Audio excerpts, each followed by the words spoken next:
안녕하세요. 행복부동산 연구소 최수혜입니다. 노후한 도시에 활력을 불어넣어줄 도시재생사업 제2의 도약을 준비하는 서울 도심권은 어디이고 또 그에 따른 투자 전략은 무엇인지 잠시 후에 알아보고요. 잠실동과 또 한남동 재개발 지역의 다세대 주택 정보도 소개해드리겠습니다. 지금부터 함께 하시죠.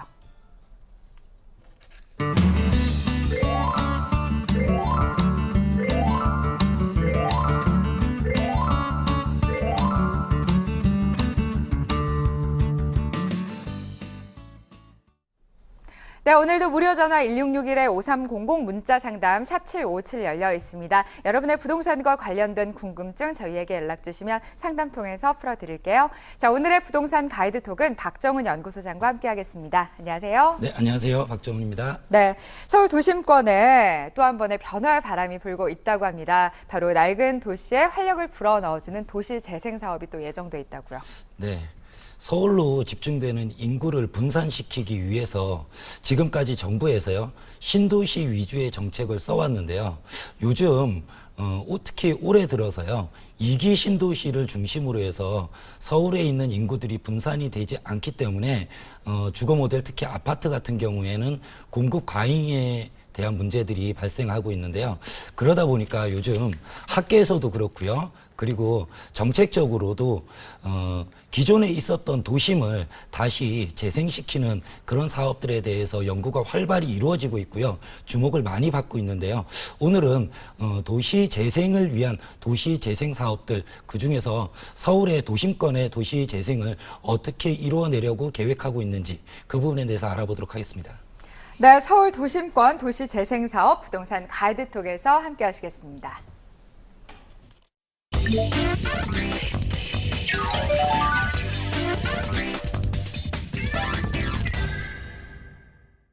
도시도 늙는다? 하지만 늙었다고 천대했다가는 크게 후회한다는 사실. 노후 도시의 활력을 불어넣어줄 도시 재생 사업을 주목하라. 서울 도심권 도시 재생 사업 집중 분석. 부동산 가이드 톡에서 만나봅니다. 네, 오늘 부동산 가이드 톡 주제는요. 도시도 늙는다. 도시 재생 사업에 주목하라. 라는 주제를 가지고요. 부 제목은 서울 도심권의 도시 재생 사업이 어떻게 이루어질 것인지 그 부분에 대해서 알아보는 시간을 가져보도록 하겠습니다. 이 부분을 알아보기 위해서는요. 도시가 어떻게 늙어가는지 도시 관리 시스템들에 대해서 좀 알아볼 필요가 있는데요. 우리나라 서울, 수도인 서울을 통해서 그 부분을 좀 알아보도록 하면은요. 6.25 전쟁을 거치고요. 1960년대까지 우리나라 같은 경우에는 농경사회, 농업이 줄을 이루는 그런 사회였는데요. 1960년대 이후에 산업화 시대로 접어들게 되면서요. 서울 쪽이나 이런 쪽에 공업화 시대가 열리게 됩니다. 그렇기 때문에 지방에 있는 인구들이 일자리를 찾아서 서울 쪽으로 많이 모이게 되는데요. 그렇기 때문에 서울이 굉장히 급속도로 도시가 확장되고 인구가 늘어나는 그런 시대가 1960년대라고 보시면 되고요. 그 이후에 1970년대 같은 경우에는요. 지금 한강을 중심으로 한강 북쪽에 있는 강북의 구도심들에 대해서 많은 인구들이 많이 들어왔기 때문에 그 인구들을 분산시키기 위한 강남 개발이라는 그런 정책들이 수행되는 그런 시기로 보시면 될 것 같습니다. 그래서 우리나라 수도 서울 같은 경우에는요, 60년대, 70년대를 통해서 지금 한강의 북쪽에 있는 강북의 구도심들을 위주로 해서 도시가 먼저 만들어지고요. 그 다음에 거기에 들어온 인구들을 분산시키기 위해서 그 다음으로 썼던 정책이 강남 개발이라는 그런 정책을 쓰게 됩니다. 그리고 1980년대에 들어오게 되면은요, 강남 쪽도 많은 인구가 분산됨으로 인해서요, 강북과 강남의 서울 중심부에 있는 쪽으로 인구가 많이 분산되고 많이 모여 살게 되는데요. 그렇기 때문에 80년대에 들어와서는 신시가지 개발이라고 해서 서울의 외곽 쪽에 있는 시가지들이 개발되는 모습을 보여지게 됩니다. 그런 부분의 대표적인 부분이 목동과 상계동을 들 수 있는데요. 이런 부분들과 맞물려서 1986년 아시안게임, 1988년 서울올림픽을 기점으로 해서 국제화 시대에 도래하게 되는 지금 선진국 대열로 지금 가고 있지만 그때 부터 좀 더 도시가 개발되고 그리고 선진국으로 갈 수 있는 발판을 마련할 수 있는 그런 시대였다고 보시면 됩니다. 그 시대를 거쳐서요. 1990년대 같은 경우에는 강북에 있던 부동산 가치보다는 강남에 있는 부동산 가치가 높아지고요. 인구도 강북에 중점적으로 많이 모여있던 인구들이 강남으로 많이 분산되면서 인구도 적정 수준으로 분배가 균형이 이루어지는 그런 시대에 살게 되고요. 아무래도 강남이라는 곳이 좀 더 새로 개발된 신도시적 개념을 가졌기 때문에 강북에 노후된 그런 주거시설이라든지 상업시설 또는 교육시설들이 땅값이 그때 강북보다 좀 쌌던 강남으로 많이 넘어오면서 강남의 시대가 열리게 되는 것입니다.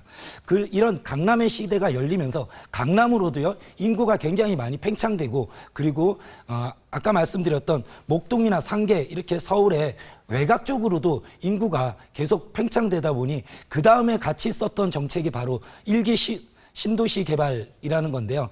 이제는 서울로 들어오는 인구들을 분산시키기 위해서 서울뿐만 아니고요. 서울 외곽의 수도권 개발의 시대가 열리는 것이 1990년대라고 보시면 될 것 같고요.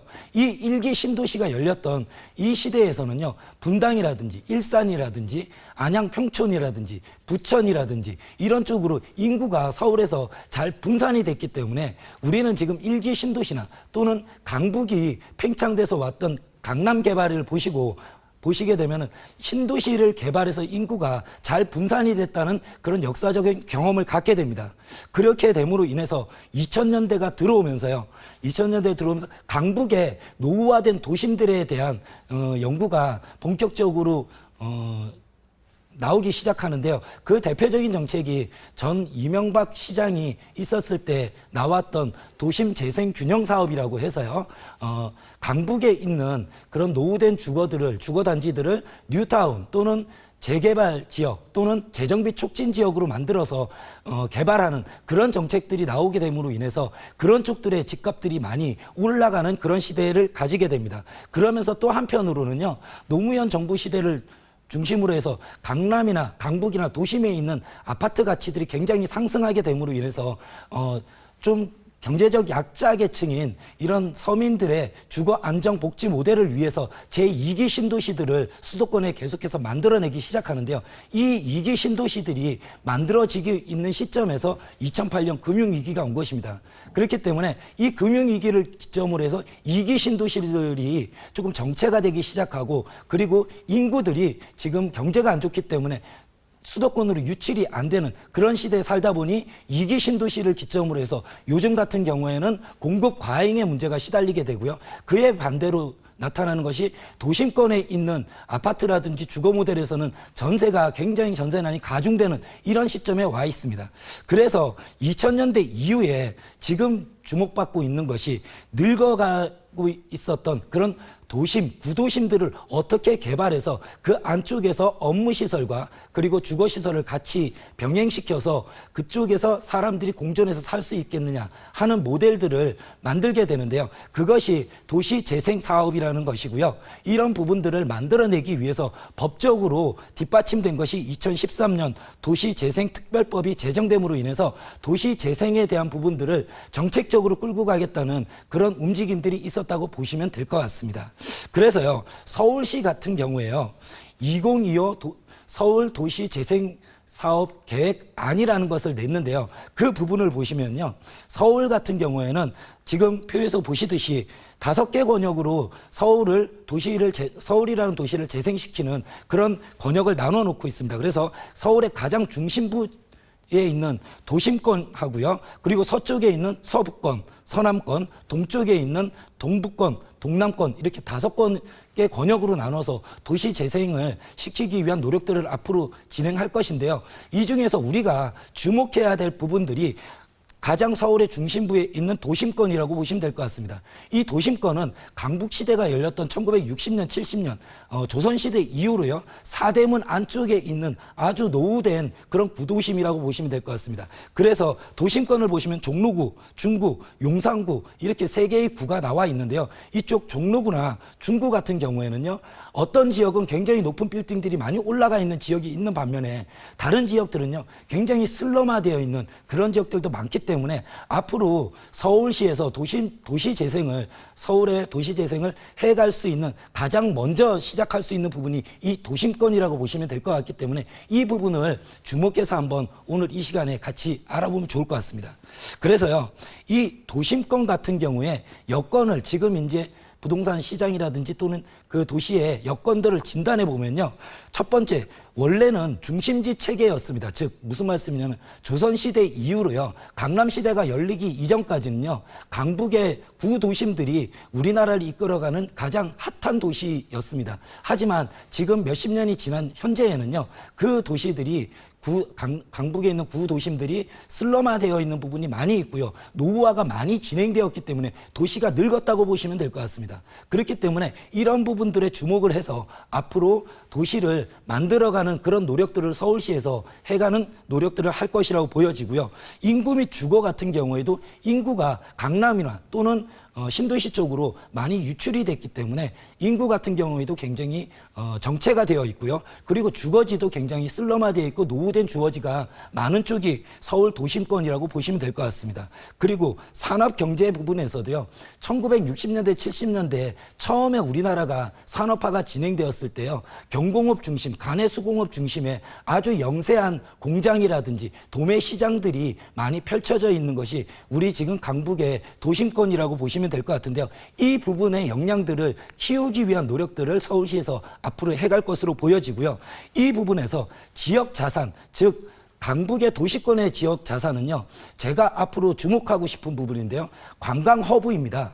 그렇기 때문에 우리가 역사적으로 조선의 600년 수도가 지금 서울의 강북 쪽이었기 때문에 사대문이라든지 또는 역사적인 고증이 필요한 부분들, 이런 관광지들을 많이 개발을 할 수 있고요. 이 부분들이 외국에 있는 사람들이 들어와서 같이 즐기고 쇼핑을 하고 하는 이런 지역으로 만들기 위한 노력들이 앞으로 지속되리라고 보여지고요. 그 하나의 일환으로 지금 우리나라에서 면세점을 몇 군데 유치를 하고 앞으로 4군데 정도 더 하려고 하는데요. 그 부분들이 몰려있는 쪽이 남대문, 동대문 이런 쪽으로 서울의 도심권이라고 보시는 부분을 주목해 보신다면 앞으로 서울의 도심권이 어떻게 개발되어질지 그 부분을 예측할 수 있을 것 같습니다.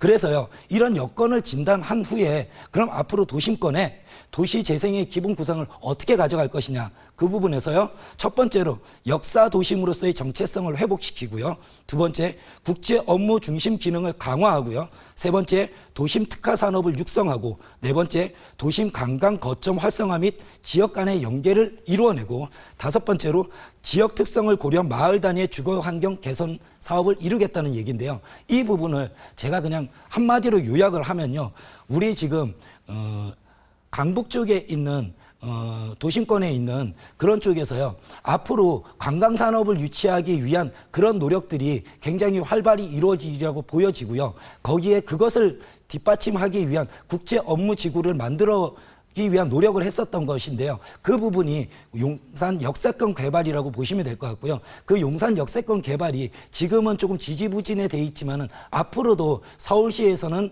이런 도시재생 모델에서 그쪽을 주목하고 있다는 부분을 시청자 여러분께서 아시면 좀 좋을 것 같습니다. 그리고 이렇게 노후화된 주택지 같은 경우에는요, 이 부분들을 체계적으로 관리를 해서 개발함으로 인해서 상업시설과 그리고 역사적인 전통 문화와 그리고 주거시설이 한데 모여서 어우러질 수 있는 그런 도시를 만들어간다고 보시면 될 것 같습니다. 그래서요, 도심권의 도시재생 활성화 지역을 표로 좀 잠깐 보시면은요, 2000년대 이후에 신축 건축물, 즉 10층 이상 건물들을요, 이 지도를 보시면은 광화문, 명동, 남대문 쪽에서는요, 굉장히 많은 건물들이 올라와 있음을 알 수 있습니다. 그리고 동대문이라고 하는 쪽에서도 지금 많이 건물들이 많이 올라와 있죠. 하지만 남대문과 동대문 사이에 있는 그런 종로나 을지로 지역 같은 경우에는요, 슬럼화된 지역이 굉장히 많이 있습니다. 앞으로 이런 쪽으로 해서 개발들이 많이 들어갈 것 같고요. 이쪽들을 주목해 보시면은 앞으로 부동산 정책에서 개발의 방향을 알아보시는데 쉽게 접근하실 수 있을 것 같습니다. 마지막으로요. 외국의 사례에서 도시 재생을 어떻게 했느냐 이 부분을 좀 마지막으로 짚어보려고 하는데요. 첫 번째 그림에서 보시는 것이 런던의 도크랜드입니다. 이 도크랜드는요, 런던에 버려진 항구 도시였습니다. 인구가 원래 항구 도시의 기능을 하다가요, 항구 도시의 기능을 잃음으로 인해서 인구가 유출이 되고 그리고 도심의 공동화 현상이 일어났기 때문에 이 부분을 영국 정부가 도시 재생 사업 모델을 도입해서요, 이 부분의 역사가 잘 보존되고 그리고 그 자연 경관과 그리고 개발이 함께 어우러질 수 있는 이런 도시로 도시 재생을 해낸 아주 성공적인 모델이라고 볼 수 있고요. 두 번째가 도쿄 토요스 지구입니다. 도쿄 토요스 지구는요, 도쿄만의 매립지 지역에 있던 산업단지들이거든요. 근데 이 산업단지들이 쇠퇴가 되고 이쪽에도 공동화 현상, 인구가 유출되는 공동화 현상이 발생하게 됐을 때 일본 정부에서 이쪽을 신시가지에서 굉장히 가깝기 때문에 거점 업무 지역으로 만들어내고요. 그리고 도쿄만이기 때문에 바다를 중심으로 해서 해안을 중심으로 해서 자연경관을 같이 만들음으로 인해서 다시 유출되었던 인구들이 들어와서 살 수 있는 이런 도시들로 만들어낸 그런 성공적인 모델로 볼 수 있는데요. 앞으로 우리나라에서도 도시에 대한 재생, 구도시에 대한 재생에 대한 움직임들은 지금 아까도 말씀드렸다시피 학계에서도 굉장히 많은 연구가 일어나고 있고요. 정책적으로도 많이 반영하려는 그런 움직임들이 있기 때문에 이런 쪽을 주목하시고 앞으로 부동산 투자에 임하시면은 좀 더 편한 투자가 될 수 있고 안전한 투자가 될 수 있으리라 생각합니다. 결론적으로요. 도시 재생의 목표는요, 공동체 회복과 삶의 질을 회복시키고요. 그리고 지역 역량을 강화하고 그 도심 내에서 일자리를 강화해서 도심에서 일자리까지 그리고 일자리에서 주거지까지 직주근접형 주거단지를 만들어서 한 도시 공간 내에서 일자리와 주거가 같이 어우러질 수 있는 이런 도시 모델을 만들어가는 방법을 얘기를 하고요. 그렇게 하기 위해선 도시의 역사와 정체성이 유지되는 그런 방향으로 개발이 진행될 것으로 보여집니다. 그래서 지금까지는요, 우리나라에서도 자꾸 도시를 팽창시켰던 그런 움직임들이 있습니다. 그것들이 아까도 제가 말씀드렸다시피 강남 개발 그리고 신도시 개발 이런 쪽으로 가고 있는데요. 세계적인 추세는요, 이제는 도시의 관리의 시대에 들어섰다고 보시면 될 것 같습니다. 그래서 기존에 있었던 구도심들을 잘 관리하고 계획해서 다시 사람들이 들어와서 행복한 삶을 이룰 수 있는 그런 도시로 만들어가는 이런 패러다임의 변화를, 도시 계획의 패러다임의 변화를 주목하신다면 부동산 투자에 좀 더 편해지지 않을까 생각합니다. 지금까지 부동산 가이드 톡이었습니다. 네, 낡은 도심에 활력을 불어넣는 도시 재생 사업이 부동산 시장에 미칠 영향을 미리미리 생각해 봐야겠네요. 자, 세미나에 참석하면 이와 관련해서 더 심층적인 내용 도움받을 수 있겠죠? 네, 오늘 제가 강의 시간이 좀 짧다 보니까 말도 좀 빨라지고요. 왜냐하면은 시청자 여러분께 너무 많은 말씀을 드리고 싶은데 시간이 제약되어 있습니다. 그래서 세미나 시간을 통해서요, 요즘 가장 주목받고 있는 도시 재생 사업이 어떤 쪽으로 이루어지고 어떤 쪽에 투자 포인트를 잡아야 될지 그 부분의 심화학습 과정으로 같이 한번 제가 발표 드리고 그리고 같이 생각해보는 그런 시간 가져보도록 하겠습니다. 네, 서울 도심권 도시 재생 사업에 대해서 알아봤습니다. 지금까지 부동산 가이드 톡이었습니다.